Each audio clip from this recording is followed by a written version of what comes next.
Salut à tous. Après quelques déboires sur le FJR, la batterie qui m'a lâché l'autre jour, j'étais un peu dégoûté parce que cette autre batterie, c'était une batterie classique. J'ai regardé à la date de l'achat, elle avait que 4 ans et quelques mois. Et pour moi, ça devrait durer bien plus longtemps que ça, donc pas très impressionné. De plus, entre-temps, les batteries au lithium ont baissé. Et avant, quand j'avais regardé la dernière fois que je l'ai changé, donc il y a 4 ans, un peu plus de 4 ans, ça coûtait quand même une blinde. Là, ça a pas mal descendu. Donc j'ai payé celle-ci 220 dollars australiens, quelque chose comme 180, 170 euros. Et donc voilà, elle est arrivée aujourd'hui. Donc c'est vraiment léger, elle fait 1 kg, je l'ai pesée, là, j'ai même peut-être ajouté une photo là maintenant. Euh, je pense qu'elle prend un petit peu moins de place que celle d'origine. La mienne, elle doit être un peu moins haute, un peu plus haute que ça, je pense. Pas certain de ça, on verra. Mais ouais, pour l'instant, ça a l'air tout bon. C'est préconisé de ne pas la précharger, qu'elle devrait être normalement chargée. Je vais quand même vérifier au voltmètre combien j'ai dedans. Et puis on va installer ça. Alors quelque chose que je voulais mentionner, quand vous achetez une pièce qui est adaptable, pour le coup là c'est une batterie au lithium, donc les batteries au lithium ça n'existait pas quand cette moto elle est sortie, donc c'est évident que ça va être une batterie qui va être utilisée sur différents modèles. Pour autant, il faut faire attention, les dimensions, là pour le coup ils la mettent compatible avec le FJR, effectivement elle rentre dans l'emplacement, mais la réalité c'est qu'elle est beaucoup plus petite que la batterie d'origine, ce qui fait que la bride qui sert à tenir la batterie, eh ben, elle fonctionne plus sur cette batterie-là. Il faut modifier quelque chose. Donc c'est bon de le savoir par avance parce que là, pour le coup, j'ai été obligé de couper une cale en bois à hauteur pour que ma batterie elle arrive à cette hauteur-là en fait. Hein. C'est ce que je vous ai montré.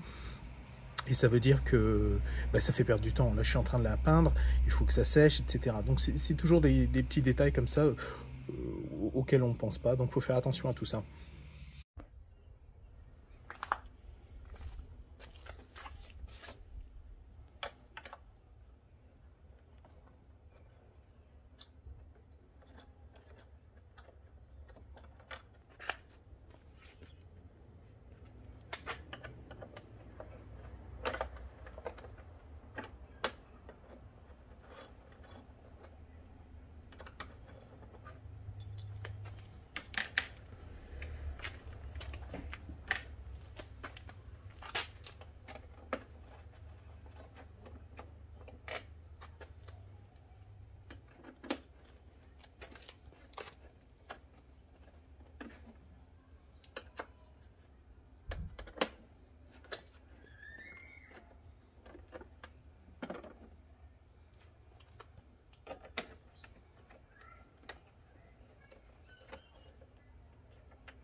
Alors n'oubliez pas, ici, il y a des espèces de fasteners, de petits clips en plastique comme ça. Il y en a 3. 1, 2, 3. C'est à l'intérieur de du cache en plastique de batterie. Et je vous recommande d'en commander sur internet, ça coûte pas cher. Je crois que j'ai payé quelques dollars à un paquet de 100 parce que ça s'abîme facilement. Si vous les démontez, les remonter, souvent, ils ne fonctionnent plus après. À propos de la batterie au lithium, je voulais apporter une précision. Lors de la vidéo, je précisais que la batterie, elle était donc pas à la taille de celle d'origine.